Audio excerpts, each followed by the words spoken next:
the ultimate 1990s comic book crossover for Marvel. This is X-Men X-cutioner style. So this is really cool because in 1992 and 1993 is when this came out.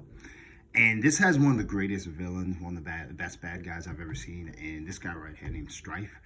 He's, well, spoilers, but the guy dies within this book. He really was one of the best villains ever. And this is really cool because 1992, 1993, what's going on in the world of comics, man? Like, you got essentially the X-Men cartoons coming out. So this has a lot of characters which they really have some of the most definitive versions of these characters. Like, obviously you got Wolverine, you got Gambit, you got Rogue, Cyclops, all those guys. And it's also kind of right after Jim Lee has left the comic book scene for Marvel, Image is coming out, the definitive 1990s style has kind of taken place, where it's over the top, jacked muscular dudes, super sexy women, crazy outfits, crazy violence, amazing stylistic art. Basically, this takes place over a series of different comic books here. But what's cool about this is you see a lot of really, really big names in this. I mean, when you start looking at Brandon Peterson, he's kind of big, but really it's these guys right here, Jay Lee, Greg Capullo, Andy Kubert. These are some of the best artists of the 1990s. Jay Lee's still kind of defining his style at this point. Andy Kubert, him and his brother Adam Kubert are two of the best master craftsmen of the comic book industry. I mean, geez, their dad, Joe Kubert's a legend. I mean, there's the Kubert School of comic book art, so it goes to tell you something. So, I'm just looking at the actual trade here instead of pulling up the individual issues. But what's cool about this is when you start looking at all of these, number one, the first thing that strikes you is just, this is the art style of that era, right? Dynamic poses, even if people are just having conversations. I mean, look at Bishop, he's all standing super jacked to the time. And it's really cool. But this is also, what you'll see that comes out, there's a few major things come out of it, right? So the series itself centers around this dude right here, Cable. And at the time, Cable is this kind of mysterious figure. We know he's from the future. We know that he's dealt with some stuff. And then there's speculation that he's somehow related to the Summers, which he is. He's basically the son of Madeline Pryor and Cyclops. But then you've got guys like Gambit. So this art's kind of mediocre at this point as we go through, but it gets really good. And you see a lot of stuff like this, right? Like just close-up panels, dynamic, kissing like this. But the interaction of characters gets kind of defined with this. Let me start looking at this. Look at this is so badass, man. When Colossus is going through and he just turns. This is neat how they did the effects back then, because everything has to be drawn. It's not necessarily to the point where they've mastered digital inking. So you've got to kind of make all these different lines, and it's really dynamic. This is kind of similar to what you might see in a manga or something like that. But, like I said, 90s, a lot of action, not a lot of backgrounds in any of these panels here, just kind of some light stuff. But, you've got the cool little sound effects and stuff like that. So anyhow, long story short, so this is Jay Lee stuff, by the way, when he comes into it. But what this end is wrong is essentially Xavier gets shot. He gets shot in the park, and everybody thinks it's Cable because, well, Cable's the guy who shoots him. But it turns out it's actually this guy named Strife, who's Cable's clone, or Cable's a clone. You don't really know throughout the series, and then you kind of figure this out. Jay Lee, man, back in the day, this guy was so cool. The way he drew would kind of bring this intensity. Didn't do a lot of cross hatching, a lot of mid-tones, but what he did is he did a lot of shadows, and I kind of feel like he kind of hacked the comic book industry. And like, if you look at this is shadow, this shadow, shadow, shadow, shadow, shadow, shadow. He's not drawing a lot. He's doing a lot of outlines and then filling it in with inks. And what that allowed him to do is make good pictures quickly. So like, you look at something like this, man, and you're like, man, that's a really, really solid drawing of a face, and it's got some glass and stuff, but half of it's in shadow. So he really just has to draw the outline, put some eyes, a nose, a mouth, and then shadow. Here he just does the shadow, the shadow, the shadow, and then some background. So it allows him to go through, but it looks so cool, and you can see all this. Look at how many darks and blacks are in here. And then the faces are pretty simple, but something about his style, man, it's great. When he went over to Image and he was doing this series called Youngblood Strike File, and he was actually doing this series with it's about Chapel. That was, I think, that was really some of his best work early on because it's so dynamic. I think as he got older and he got more refined, like when he did the Gunslingers series, that was probably the best that he's ever been. And you know, now I think he's kind of just doing covers and stuff. But man, back in the day, look at this stuff. And you can tell, you don't really see the difference in quality, but you can tell that he's doing a lot of stuff, and it's probably a lot quicker. I mean, half the panel's black, half the panel's black. I mean, Christ, like a third of the page is just darkness and blackness, right? So it allows him to draw awesomely, but also quicker. Some of the stuff, you know, some of his faces are a little off. Like this kind of funky, but he gets better as he keeps drawing, right? Now, anyhow, back on this, some really interesting things come out of this story. Number one is you see just how badass somebody like Strife is. You know, he's a guy, he is basically able to destroy Apocalypse and defeat him like it's nothing. Doesn't even break a sweat, basically.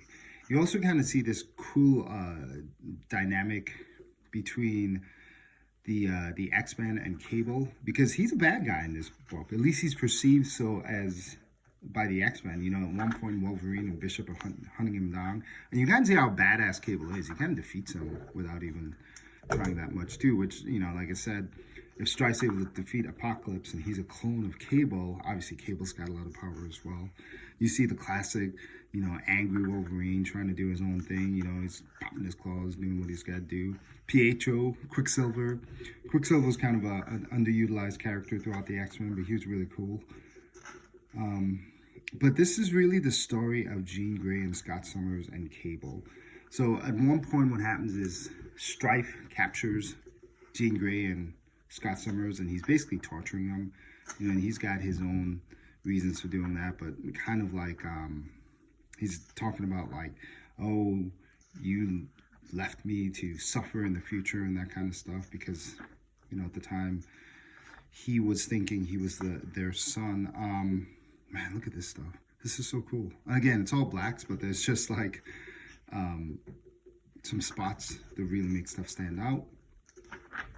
Cable and Bishop always get into fights. That's when Bishop was a badass too. I mean, look at that dude. He's a giant jack dude from the future as well. Well, everybody is. Like every single male character in the X-Men books are just these cool badass guys. This is actually my favorite issue of the whole series.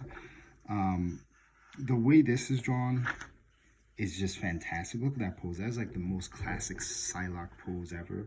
What's cool too is you have people who were kind of at one point working together as enemies. What I love about these early series is they have these like extended conversations while they're in the middle of fights. So you'll see Rogue kind of talking. This is a really interesting scene. I think at one point, who is it? Boomer gets her jaw broken and she's still talking, and it like makes her like talk all kinds of funny. But I just love how this particular issue looked. You know, look at this artwork. Everything is just perfect. I mean, this is what you think about when you think about a comic book from the 1990s, right? Everything is just stylized, perfect, evenly done. There's good backgrounds. The action, everything's just so dynamic. It's like, I mean, it's just literally the best thing there is out there, right?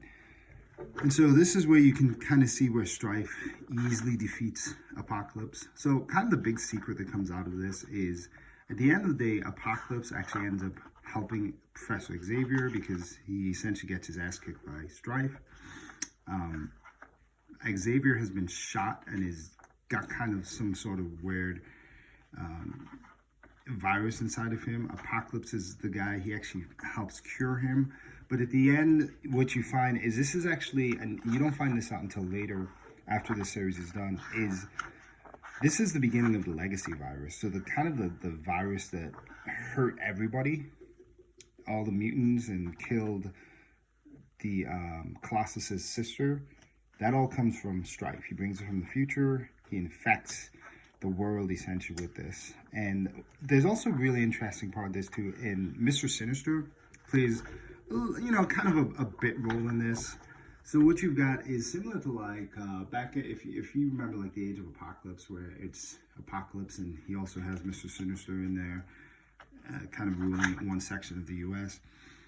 This has the three bad guys in here: Apocalypse, Strife, and Mr. Sinister. And Strife is just way more powerful than both of them.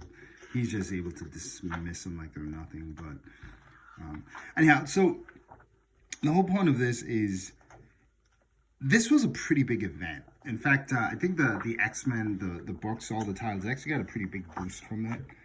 And it was kind of post Jim Lee. It was when they were competing directly with Image Comics, which was this new publisher coming online. DC was doing some interesting things at the time as well. But really, this helped kind of define the new modern era of the X-Men, in the sense that they were a new team. It wasn't the classic team that you saw before, but it was kind of the post Claremont team where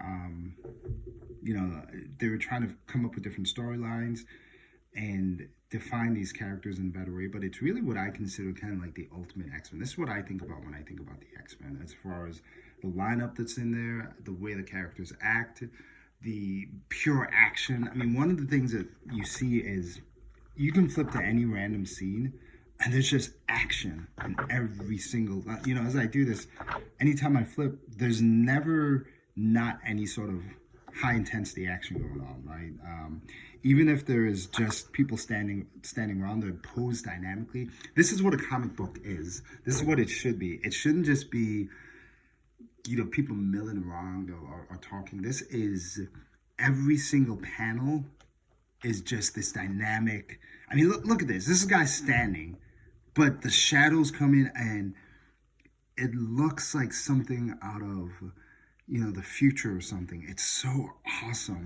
And this is why people like the 90s, man. This is why they like those comic books from that era. Not because the art was the greatest, but because it was dynamic and it was full of action and it looked like a comic book. Anyhow, it's a cool little series if you ever want to check it out. X-cutioner song. I actually used to think it was called the X-cutioner song. I think I used to always call it X-cutioner song for some reason, and I think it was because my buddies, when it was coming out, this is before like people would talk about it on YouTube and stuff like that. So you just read it like how it was, and I was like, oh, it's X-cutioners, and that's what other people said, but it's, yes, the X-cutioner song. So if I said it wrong, sorry. Anyhow, check it out if you want to. It's a pretty cool story. X-Men X-cutioner song.